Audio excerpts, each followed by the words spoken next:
I've been getting breast pains since the car accident now. Yes. It's become more predominant with pain, more sensitivity, and it's more my right breast more than my left. Right. I think we probably ought to examine your breasts today. Yes, please. Don't you think? You'd have been here quickly if you'd had any lumps, wouldn't you? I would have been, or I would have gone to A&E if you wasn't here, so I would have definitely acted upon it straight away. You would have gone to A&E? If you wasn't here, yeah. Don't go to A&E. All right, fair enough. How long have those doctors been qualified in A&E? I don't know, not long probably. Exactly. How long have I been qualified? Ages. 25 years as I've known you, and Yeah. I don't know what other on top of that you've had. What I'm saying to you is, if you did feel a lump, phone the surgery and you book an appointment. You say, I want an appointment as soon as possible, and then they'll fit you in. Okay.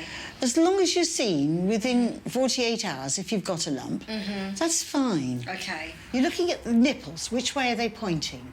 Make sure they both go in the same direction. Okay. You're not one pointing upwards and one going downwards. Then you haven't got any nipples that are going inwards. No. And you haven't got any what we call dimpling on the skin, so that's a sort of bubble or dimple. Brilliant. OK, you've done very well. Now let's have you lying down. So once you've done that, then you proceed to the feel bit. If I'm examining a lady's breasts, I'm hoping I'm not going to find anything. But clearly, I've always got to be on the lookout for something sinister. But basically, your right hand will feel your left side and your left hand will feel the other one. If you've got to break bad news to somebody, the secret is to always give them a little bit of hope and to break it in little pieces. And you're feeling for lumps. Yes. You're feeling for things that are hard, like nutmegs. But if you find something, first thing is you don't panic. In everybody's breast, we always find that there's a little bit of breast that creeps up underneath the armpit. It's called the tail of the breast. Just a little bit of sensitivity under there. Yeah. You're doing so well. It's very, very, very, very good. Very good. The last little bits around the top here. Okay. Well, look, good news, there's no lumps. Good. Have a tissue. That was did difficult, really much. wasn't it?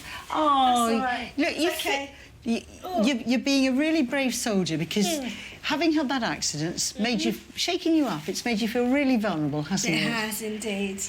I think that knowing your patients is really very important as a GP because with the time constraints, you've got to decide very quickly on in your consultation whether what that person is coming in complaining about is something very serious or it is something not so serious.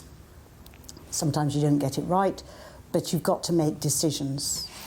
Okay, so what do you think? There's all sorts of explanations for this. Okay. Could be a hormonal blip, which has been made worse by the shock of the accident. If you know your patients and they come in and they look desperately thin, or they look pale, or they look worried, you know that they didn't look like that the last time they came, and so there must be something wrong. It could be part of the general shake-up. That could be what's making it worse. Okay? But at the moment, I don't see any reason to refer you to the breast clinic. Okay. Yeah, I've looked at you now, give you some anti-inflammatories, and we'll make a point of revisiting this in a month's time. Okay, that's fine. You're happy with that? Absolutely happy. Good. Good. Thank you.